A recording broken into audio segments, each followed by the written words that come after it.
Bueno, es un placer para mí presentaros al siguiente ponente. Marco es un residente en este hospital, que hizo la residencia de reumatología y rotó por nefro. Los residentes de servicio rotó por nefro, no sé si te acuerdas, pero era un residente brillante, La verdad que fue maravilloso. Y luego se convirtió en un reumatólogo brillante, aunque tuvo una etapa brillante, excelente, el médico de la unidad del dolor. Entonces, bueno, lo queremos mucho en el hospital, Marco muy querido, y nos va a hablar de dolor crónico en el síndrome de rótula. Cuando quieras, Marco, y gracias por venir. Bueno, buenas tardes a todos, espero no aburrirnos. Voy a comentar un poquito sobre el dolor crónico. Muchas gracias a Carmen, a Eduardo por la invitación y a todos ustedes por estar aquí. Vamos a hablar un poquito sobre el dolor crónico en el síndrome de rótula. Como ya habrán comentado mis compañeros que han estado en la mañana, esta es una enfermedad bastante compleja y heterogénea. Entra dentro de la categorización de enfermedades raras por la baja frecuencia que tiene, y es por eso que tenemos que tenerlo en mente los médicos del sistema sanitario para intentar diagnosticar estas enfermedades muy precozmente y de esta forma evitar las complicaciones que puede dar a lo largo de la evolución. Sabemos que esta enfermedad se debe a una alteración genética del gen LMX1B, que es una proteína de la transcripción que justamente su falta de expresión o su expresión anómala es la que va a dar origen a la serie de alteraciones estructurales a lo largo del desarrollo. Está vinculado al cromosoma 9 y, como habrán comentado a lo largo del día, se caracteriza fundamentalmente por cuatro cosas. Uno, la hipoplasia y la displasia a nivel unguial. Dos, la alteración a nivel rotuliano, muy característico, donde está en torno al 90-95, que puede ser desde una displasia, subluxación, hipoplasia o ausencia completa de la rótula, que es lo que veremos más adelante cómo eso va alterando la biomecánica del equilibrio y la marcha constantemente. Como tercera característica, las alteraciones estructurales y luxaciones que se producen a nivel de la articulación del codo, los cuernos o prominencias ilíacas, que veremos en unas imágenes, que es una cosa bastante patognomónica. Si bien al inicio no produce mayores sintomatologías en el paciente, veremos también cómo esto a lo largo del tiempo en personas, como cualquier otras personas sin este síndrome, pueden padecer de problemas lumbares, hernias discales, discos desgastados, pues si bien estos cuernos de por sí no generan ninguna alteración, favorecen a la alteración biomecánica de la marcha y a la sobrecarga muscular que puede haber a nivel umboglúteo. Presentan otras características de afectación renal y ocular que también tocará a mis compañeros.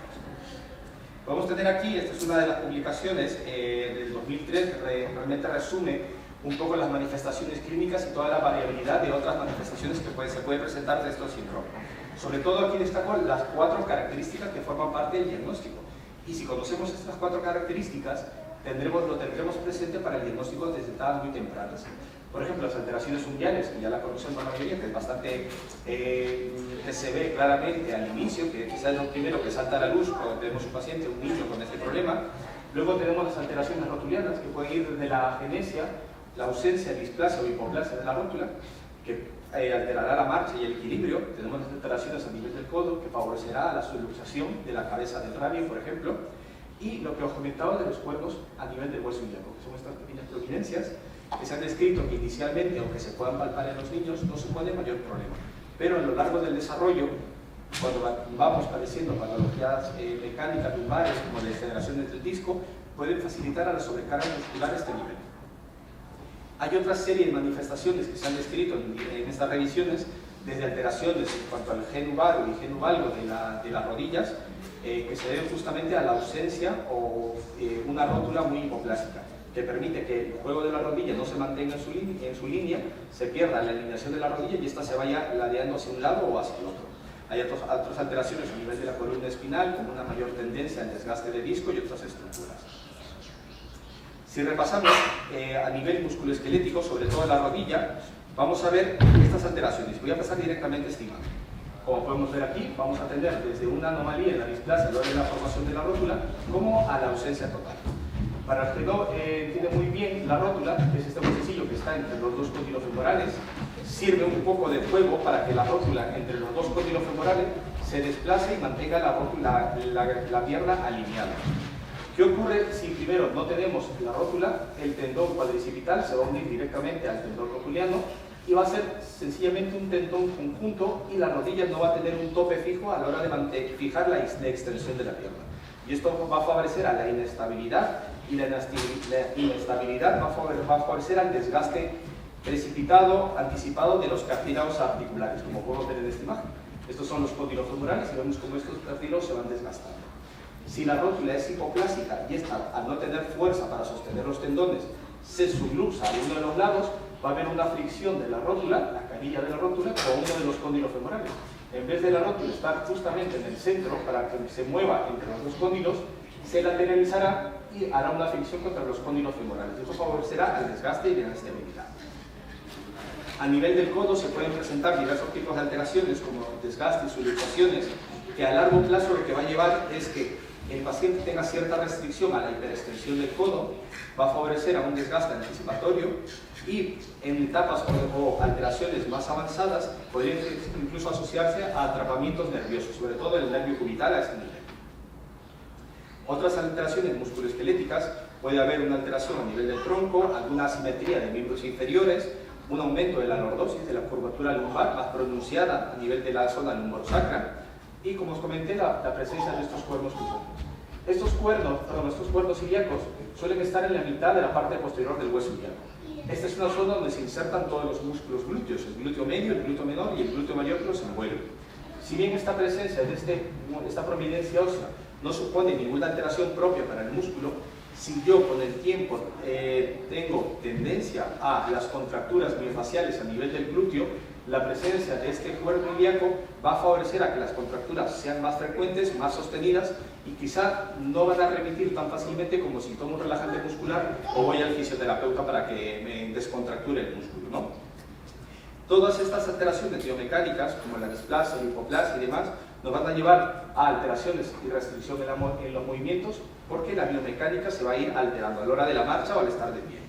Hay otras condiciones que también conllevan alteraciones de la rótula, alteración de los codos, que tenemos que tenerlas presentes porque estamos hablando de una enfermedad bastante poco frecuente, una enfermedad rara y que se puede solapar con otras características de otras enfermedades también bastante raras, entonces tenemos que tener presente para intentar distinguirlas. Si el paciente presenta las 4 características típicas que hemos comentado, las alteraciones unguiales de rodilla, de codo y los cuernos ilíacos, pues podemos clasificar al paciente o diagnosticarlo del síndrome uña rótula.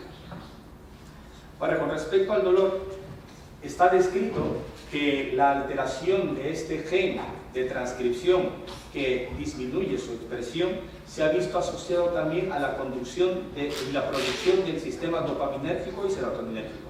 La dopamina y la serotonina son 2 sustancias del placer, del disfrute, de la tranquilidad y que facilitan mucho el procesamiento del dolor.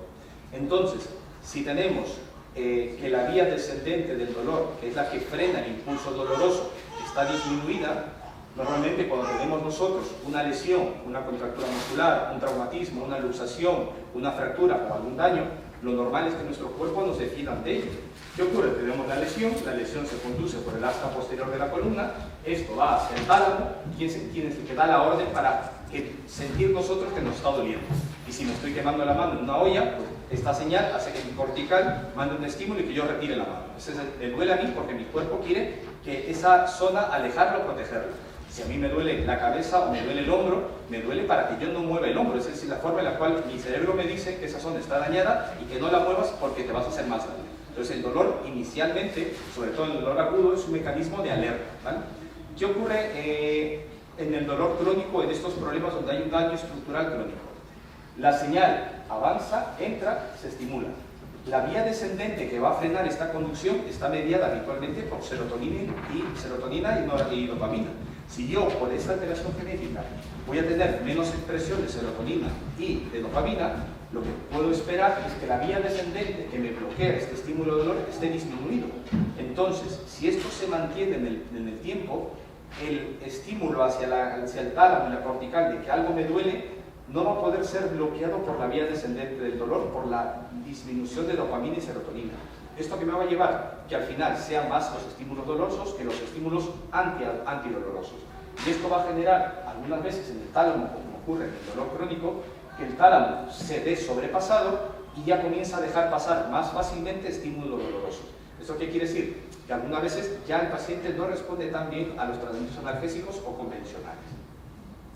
También esto se ve reflejado en que la limitación de la movilidad por la alteración estructural y la biomecánica del cuerpo que producen estas alteraciones, sumado a la mayor percepción o a la limitación para controlar el impulso del dolor, esto va a generar muchas veces restricción a la movilidad.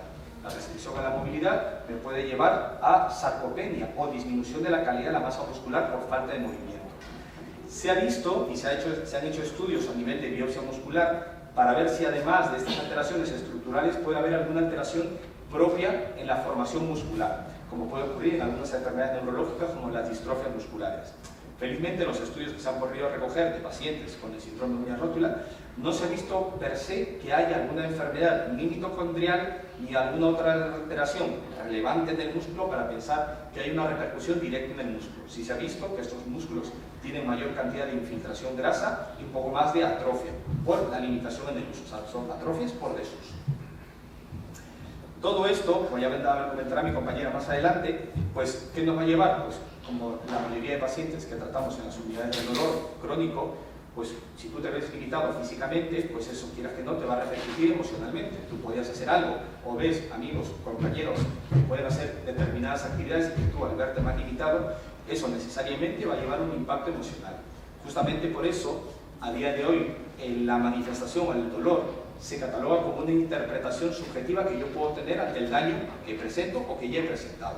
¿Por qué? Porque el dolor y la percepción y el estado emocional van muy bien de la mano. Entonces, hay que intentar analizar esto y tenerlo en cuenta, no solo tratando el daño estructural, sino cómo esto puede impactar emocionalmente en nuestros pacientes. Una cosa muy importante para limitar esto es el diagnóstico precoz. ¿Por qué? Porque esta alteración genética lleva un mosaicismo que va a haber pacientes desde que tengan una pequeña alteración estructural, sea en las articulaciones o en la uña, hasta pacientes que presenten todo el abanico y más de las manifestaciones que se han descrito.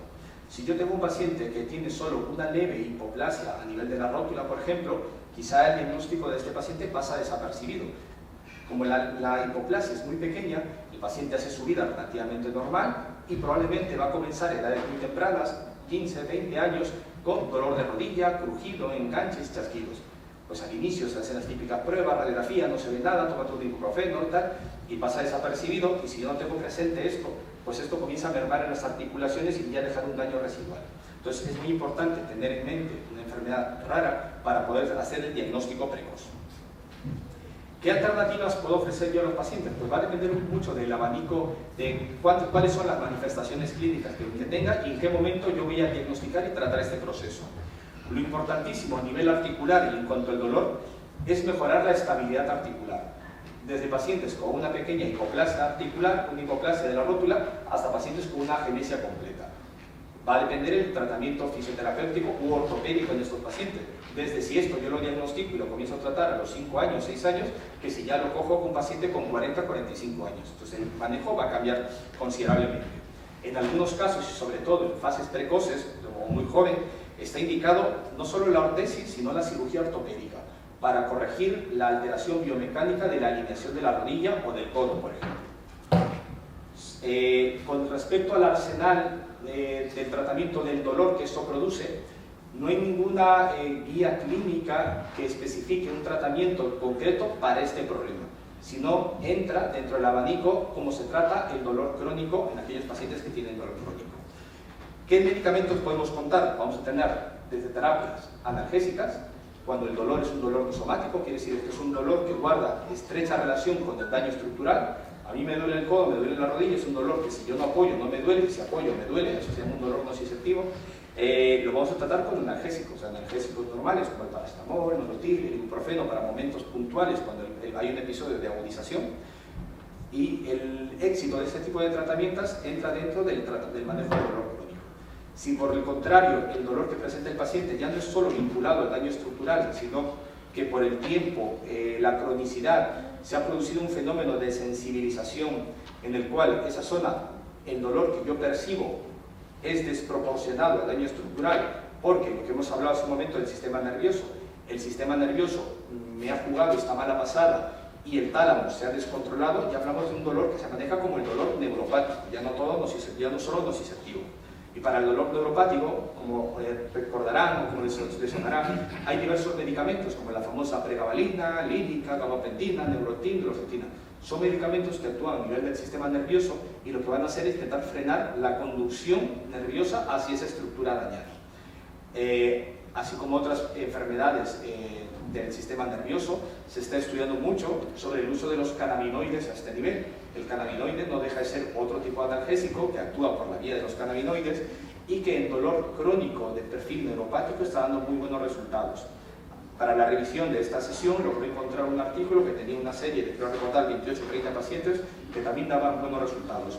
No por la particularidad de este síndrome en concreto, sino que al tratarse de un dolor en fases crónicas que se comporta como un dolor neuropático, presenta iguales resultados positivos que otro tipo de dolor neuropático. Con respecto a técnicas un poco más avanzadas, si tenemos un paciente que ya el tratamiento ortopédico está puesto, la ortesis, la cirugía está puesta, o quizá hemos pillado al paciente muy tarde y ya no es susceptible de un tratamiento corrector quirúrgico, existen las famosas terapias sintomáticas, desde las infiltraciones articulares. Quizá esto viene bien para apagar fuegos en etapas agudas, cuando un paciente viene con una inflamación de una rodilla, el codo, porque ha hecho un sobreesfuerzo, porque dentro de su problema se ha agudizado, pues la infiltración de corticoides me brinda eso, pues un apagafuegos, un alivio temporal del episodio agudo. Hay terapias que felizmente desde hace alrededor de 20 años se han ido desarrollando y se siguen perfeccionando, que son las terapias de viscosuplementación y las terapias regenerativas. Esto al día de hoy hay un mundo al respecto, se sigue investigando, pero lamentablemente todavía no hay estudios fuertes que indiquen su uso FETEN para que sea respaldado por un sistema sanitario y lo pueda cubrir la seguridad social. La viscosuplementación, les sonará a todos el famoso ácido hialurónico. El ácido hialurónico hay desde los más densos y menos densos. La elección de uno u otro va a depender de qué articulación quiero tratar. Esto viene bien, sobre todo para pacientes que están comenzando con manifestaciones clínicas, sobre todo a nivel de rodilla, más que de otras articulaciones. La viscosuplementación, el ácido hialurónico, entiéndase como un engrase de una pieza desgastada. Yo tengo una rodilla o un codo que por la alteración biomecánica de la estructura ha comenzado a haber una fricción. Yo, si eso no lo he podido reparar, lo que hago es lubricar la articulación. Y el ácido hialurónico lo que va a hacer es lubricarla. Por eso, mientras más denso el hialurónico, más tiempo va a estar en la articulación, va a lubricar y va a hacer que el engranaje no tenga tanta fricción, con lo cual, sintomáticamente, voy a estar mejor. Pero, lamentablemente, como todo ocurre, el cuerpo es sabio y lo que tú le has metido de fuera y no le pertenece a él, lo intenta depurar del cuerpo. Con lo cual, tarde o temprano, ese material que yo he metido, el cuerpo lo limpiará de la zona donde lo has dejado. Dependiendo del peso del hialurónico que yo ponga, pues te tardará 1 mes, 2 meses, 6 meses, 1 año. De eso va a depender. Luego tenemos la terapia regenerativa, donde entra el famoso plasma rico en plaquetas, células, plasma rico en citoquinas, scaffolds y otro tipo de terapias que han ido saliendo. Estas sí son terapias regenerativas, ya no buscan solamente la viscosuplementación, sino la teoría de lo que buscan es tú poner en una estructura dañada células inmaduras, como el plasma rico en plaquetas, que son células que van a cambiar su configuración dependiendo del entorno en el que los dejes. Si yo tengo una célula, una plaqueta un plasma rico en plaquetas, que son plaquetas inmaduras, la pongo en un tejido sinovial, como puede ser una rodilla, esta plaqueta tarde o temprano se va a diferenciar a más tejido sinovial y va a comenzar a parchar o rellenar los huecos o las zonas dañadas que tiene esa articulación. Y finalmente nos quedaría las terapias por neuromodulación, que son técnicas que se hacen básicamente centradas en la unidad del dolor. ¿Esto qué quiere decir? Que cuando pillamos un paciente que ya la articulación lamentablemente está muy dañada o ya el paciente pues, no es candidato a una terapia ortopédica, lo que nos queda es, no puedo ya no puedo recuperar esa articulación que se haya malogrado. Lo que voy a intentar, por lo menos para que el paciente recupere calidad de vida y funcionalidad, es intentar de alterar la percepción nerviosa de esa estructura. Quiero decir, si me duele bien la rodilla, ya la rodilla no la puedo tratar porque ya he llegado muy tarde, lo que me quedará es los nervios que dan la sensibilidad a la rodilla, intentar alterarlos para que la percepción de esos nervios que llegan al sistema nervioso central sea menor. Algunas veces puedo simplemente disminuirlo y otras veces puedo eliminar completamente la estructura nerviosa para disminuir la sensibilidad del dolor del paciente. Hay nervios que podemos destruirlos y hay nervios que no se pueden destruir. Por ejemplo, el nervio ciático y el femoral son los troncos nerviosos que van a dar inervación a toda la rodilla, pero ellos son nervios que tienen una función motora, que yo muevo la pierna por esos nervios. Si yo me los cargo, fenomenal, te dejo sin sensibilidad a la rodilla, pero no vas a poder caminar. Entonces tengo que elegir las terminaciones nerviosas de estos nervios gordos que solo lleven la sensibilidad. Entonces, al coger nervios más finitos, la tasa de éxito de ubicarlos es más complicado. Con lo cual, no voy a conseguir un 100%, pero sí puedo acercarme a un 70 o un 80% de la reducción de esa percepción. Y eso se llaman terapias de neuromodulación. Terapias como la radiofrecuencia, que lo que se encarga es de quemar esos nerviecillos. Entonces, desde el punto de vista del dolor crónico por alteración del aparato locomotor, podemos decir que de las 4 manifestaciones típicas o características de este síndrome, 3 tienen que ver con la parte musculoesquelética: codo, rodilla y huesos ilíacos. Que lo que van a hacer generalmente es, primero, mayor afectación de la rótula, que es por eso lo característico, y en la rótula lo que hacen es, al tener la ausencia o una hipoplasia de la rótula, van a generar una inestabilidad femoropatelar, con lo cual la rodilla me va a bailar, y eso lo que va a hacer es alterar la congruencia articular y favorecer el deterioro de la articulación. El manejo, que es el mensaje de esta reunión, es que es una enfermedad rara y que requiere un manejo multidisciplinar, en el cual participaremos rehabilitadores, desde el médico de atención primaria, es más, desde el diagnóstico precoz durante el embarazo o en los neonatos, para intentar ver y valorar la magnitud de la alteración que trae cada uno de estos pacientes, para enfocar el tratamiento oportuno y prevenir las complicaciones tanto ortopédicas que pueda tener este paciente. Con respecto al intervencionismo, felizmente a día de hoy, si bien desde el punto de vista de intervencionista para el control del dolor no hay terapias curativas, sí tenemos y sí va creciendo las alternativas terapéuticas para mejorar la calidad de vida de los pacientes y la biomecánica de estos. El tratamiento regenerativo, a día de hoy, si bien no hay todavía un consenso establecido, parece, es una terapia prometedora que en este perfil de pacientes, en los pacientes con el desgaste, el deterioro articular, puede ofrecer muchas alternativas que mejoren la biomecánica y al fin y al cabo lo que busquen es mejorar la calidad de vida, ¿no? Y nada más, muchísimas gracias. Espero haberlos seguido.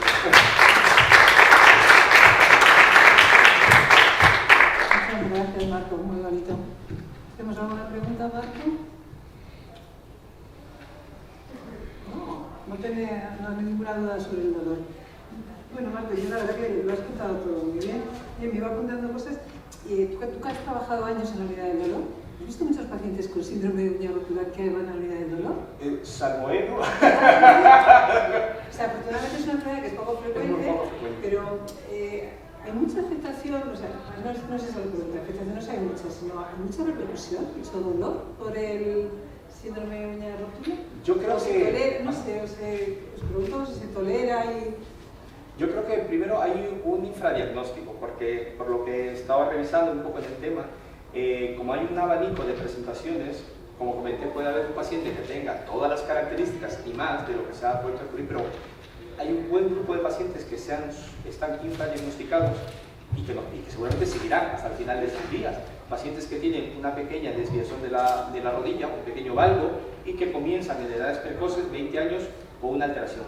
La afectación unguial de repente no es tan llamativa porque viene de una carga genética de uñas pequeñas, que las uñas también tenemos de papá y de mamá, diferentes tipos. Entonces yo creo que hay un porcentaje pequeño que quizá se difumina un poco entre el rango de lo habitual, ¿no? Entonces yo creo que podemos decir que es una enfermedad que por el abanico de expresión que tiene puede haber mucho infradiagnóstico al respecto. Yo creo que como tratamiento quizá... Ay, perdón. No, si mi pregunta era, si cuanto a la analgesia, quizá mejor los neuromoduladores, porque es un cuadro crónico ya, sí, que está alterada la dopamina. Depende mucho de qué momento lo pilles, porque a no todo el mundo le pasa lo mismo. Si yo tengo un paciente, por ejemplo, que tengo un problema en las rodillas, que estoy comenzando con el desgaste y demás, y de repente en mi día a día, yo en el sentado estoy bien, en la cama estoy bien, yo el arranque de la marcha no lo hago mal y se me va obviamente dañando y al final del día me duele la rodilla, pues parece que quizás sería mejor un analgésico porque es con dolor puntual. Pero aquel paciente que ya desarrolló un fenómeno de sensibilización y yo ya tengo el dolor día y noche, de repente en la noche lo puedo llevar, pero lo tengo constante ya no solo por el apoyo mecánico de la rodilla, es que ya desarrollé una sensibilidad. Entonces en ese sí vendría mejor un neuromodulador. Mi pregunta también era un poco con lo de la medicación. Antiinflamatorios por el problema renal. No podemos tomar, pero siempre hay veces que oír lo de AINES, no AINES, ¿qué diferencia hay? ¿Cuáles son? aquí, estando en la presencia de Carmen, no puedo decir cómo son los AINES, pero es verdad que depende mucho. Es verdad que este síndrome se asocia, como se comentó en la mañana, a alteraciones de los podocitos, de la membrana basal, y esto puede favorecer un deterioro renal, ¿no? Entonces, además que los AINES, estamos tratando el dolor. Si yo el dolor lo puedo tratar con un analgésico, paracetamol, nolotil o algún tramadol, mucho mejor. El AINE es un apagafuegos, no me va a curar a largo plazo o no va a evitar algo que no me evite el analgésico, pero si de repente tengo un episodio de una osteoartritis que se me ha inflamado algo, o tengo un episodio que dentro de los días, dentro de mi dolor normal, tengo un episodio de agudización porque he hecho alguna cosa fuera de lo que podía hacer, pues quizá en una temporada corta antiinflamatoria me podría ayudar a sobrellevar ese episodio, ¿no? Mientras tenga yo pues, una función renal, no tengo una afectación renal y demás, ¿no? No mejor. Pero es el ibuprofeno, ¿no? Sí, ibuprofeno, naproxeno y todo ese tipo de cosas, ¿no? Son iguales. ¿Un electromiograma puede hacer que pierdas todo lo que has recuperado de la unidad del dolor? Me perdí como. Sí, vale, en mi caso táctico, ¿vale? O sea, yo soy paciente de unidad del dolor en el hospital de Tortajano, ¿vale? Ajá. Hace cosa de un mes así, me estoy infiltrando botox, lidocaína y ozono. Recupera bastante a nivel dolor y tal, o sea, bien. Pero me hicieron un electromiograma y todo lo que había ganado, todo lo que había recuperado, lo he perdido de golpe y peor, porque tengo dolores de cabeza. ¿Es normal que el electromiograma como que reaccione los nervios y tenga más dolor? No tendría por qué, porque la prueba del electromiograma es colocar agujas en determinados sitios, emitir un flujo de corriente y ver de esta corriente que he emitido aquí cuánto llega a la otra punta del espectro. Entonces, me ayuda a determinar cómo está el flujo nervioso, si hay alguna alteración nerviosa o de los músculos que se van estimulando. Pero no tendría por qué la prueba empeorar un proceso básico, un proceso nervioso. No tendría por qué un electromiograma. Ya electromiogramas un poco distintos u otros, me pierdo un poco, pero lo normal es que no tendría por qué un electromiograma empeorar un cuadro neurológico. No tendría por qué. Sería como que ha bloqueado lo que tuvo de mejoría. Es que es más o menos por lo que yo digo. Una pregunta por eso. Fíjate, no es la primera vez que lo veo. Hay pacientes cuando le pido la prueba, yo siempre que es una prueba un poquito invasiva y algo dolorosa porque la percepción del dolor es variable, ¿verdad? Yo siempre aviso, oye, te voy a molestar un poco. Y si es verdad que si he recibido este mensaje de algunos pacientes, desde que me he hecho el programa me duele más. Entonces, yo no tengo una explicación fisiopatológica de lo que ocurre. Pero es que el sistema nervioso es tan complejo que cualquier pequeño estímulo efectivamente puede ser el origen de un dolor, de algo que desconocemos. El dolor neuropático es un mundo de fisiopatológico, pero sí es cierto que no está solo en esto. A mí me ha llegado de mis pacientes que les reacciona un dolor o les inicia otro, pero no se explica de qué. O sea, no hay explicación, pero puede pasar. La reuma de... Yo que sí, que a ella también ha llegado eso. Que tampoco fue una explicación. Pero digo, si has la unidad del dolor, hay que unir puntos. Claro. Buscar unos cuantos casos y saber. Y se la junta entonces, como todavía no he tenido cita en la unidad del dolor, porque de hecho me dieron el acta, entonces he vuelto a recibir la cita porque estoy peor que antes de las inyecciones. No lo sabes, es verdad que cuando tú haces un electromiograma emites un voltaje controlado para estimular esa fibra. Si pillas algún problema neuropático, que también el problema neuropático hay una hiperconductibilidad, si pillas la estimulación, justamente se cruzan los voltajes, de repente en vez de ser un efecto positivo, sobreestimulas. Lo estoy inventando, sí, por darle alguna vuelta en la explicación. Sí, que no hay nada que pero puede pasar. Podría pasar.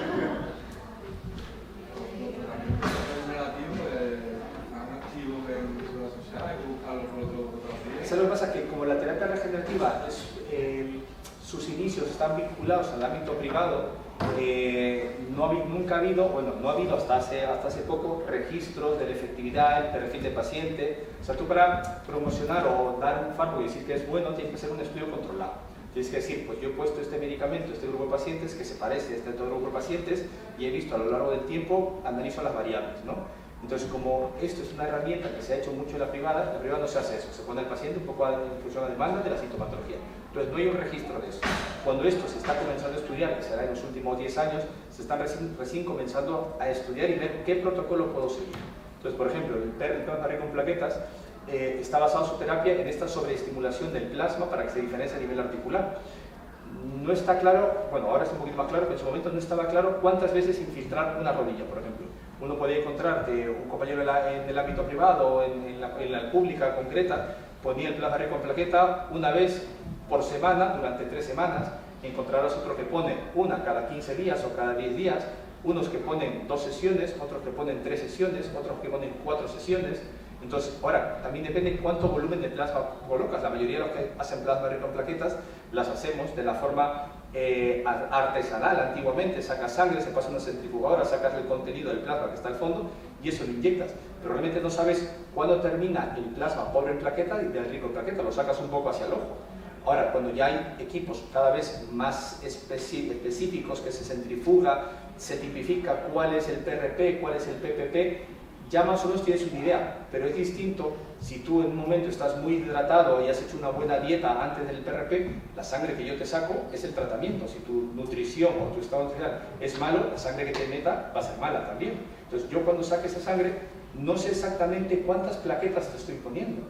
Yo de repente un día que estés hidratado, pues saco 6 mililitros. Otro día que vienes menos hidratado, pues te saco solo 4. 4 es igual de efectivo que 6 en ti, o el del paciente que le metí 6 va a ser más efectivo que 4. Ahora, ¿cuántas plaquetas tenía esta persona y cuántas plaquetas tenía esto? O sea, por todos esos problemas de cómo se iba haciendo el PRP, es cuando a día de hoy le va faltando solidez. En los últimos años se está investigando más y ya comienzan en algunos centros que se dedican más a esto, sobre todo en el ámbito privado, te vuelvo a repetir, que hay contadores de plaquetas. Sacas tú la sangre, la sacas una muestra y hay un cuantificador de plaquetas y te va a decir, pues hay 5 millones por mililitro de plaqueta, ya tienes un número. Entonces ya tú sabes si es más efectivo 5 millones, si es más efectivo 3, si es más efectivo 15. Entonces eso va a variar un poco. Incluso hay centros que ya las plaquetas no se sacan de esa forma, sino las saca banco de sangre.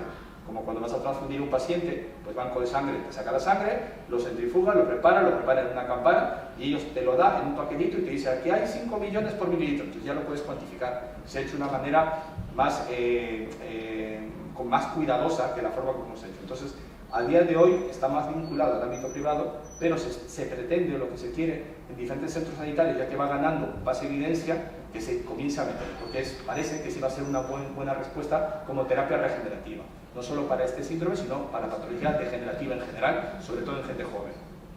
¿Desde tu opinión? Yo, la experiencia que tengo con el plasma está yendo muy bien, sobre todo en rodilla. O sea, a otras articulaciones todavía le falta, pero rodilla, ¿no? ¿Con plasma? Sí. Yo también le tengo fe, la rodilla va muy bien. Ya cadera y demás, pero rodilla va muy bien. Sí. Va muy bien la rodilla. Yo lo recomiendo. Sí. Como esta semana ya que no te puedes mover, me tiene que trasladar a silla de ruedas, porque tal y como me pinchan, me quedo en mi posición, me tiene que trasladar así, pero lo recomiendo. Y ahora lo que están haciendo es justamente como el batería, o sea, tú quieres, cuando así como tú tomas un medicamento, idealmente de marca o el web y demás, en el plasma el medicamento es tu sangre. Entonces, si se está dando mucha voz a que el paciente cuando se le va a hacer la terapia, guarde una dieta 10 días, 2 semanas antes, de bajo en grasa, dieta antiinflamatoria y demás, para que cuando tú llegues y saques tu sangre sea de mejor calidad. Es distinto que si viene un paciente pues, que ha estado fumando, el colesterol por las nubes y demás, esa sangre va a salir una sangre lechosa. Entonces la calidad de lo que te meta va a depender de la dieta o el cuidado que tú tengas previo al procedimiento. Pero yo creo que va por muy buen camino el plasma rico en plaqueta. Sí, luego me has comentado que si te pones plasma luego tienes que estar sin tomar corticoides, que te Sí, eso, corticoides, también lo si cuidado. no inhibe el... Claro, lo que tú quieres es hacer potenciar una cascada inflamatoria, colocar el medicamento para que esa inflamación favorezca la diferenciación plaquetaria. Si tú das corticoides o antiinflamatorios, la bloqueas esa cantidad. Antes incluso, para evitar el dolor inicial del plasma, lo que se hacía antes era, ponías el plasma y agarrabas un poco de corticoide y también lo metías. Entonces estaba apagando una cosa con la otra. Entonces, pues había muy poca estandarización, o estaba muy poco protocolizado esto. Y a día de hoy, cada vez, con los conocimientos que hay, porque ya no se está haciendo solo en el ámbito privado, cada vez está ganando más auge y se está estandarizando un poco más la técnica como usada. Y eso para artrosis, sin más. Sí, sobre todo. Donde hemos demostrado evidencias en la patología degenerativa articular y, como igual que la viscosuplementación, en la contropatía rotuliana. Todo lo que sea rellenar huecos que se está ulcerando, desgastando, te viene muy bien. Para regeneración, si tú tienes un ligamento que no se ha roto completamente, también. Para el supraespinoso del hombro, si el supraespinoso tienes una ruptura de espesor parcial, que se han roto algunas fibras, merece la pena entrar y bañar el tendón para ayudar a rellenar ese espacio que se salió. O sea, yo creo que promete bastante. Lo que pasa que es eso, consume muchos recursos, tiene su precio, tiene su tal. Entonces, como todo en la seguridad social, algo tiene que tener buen respaldo para que se pueda invertir en eso. Pero yo creo que va por buen camino. Bueno, muchas gracias, Marcos. Hemos abusado de ti. Sí, Muchas gracias. muchas gracias.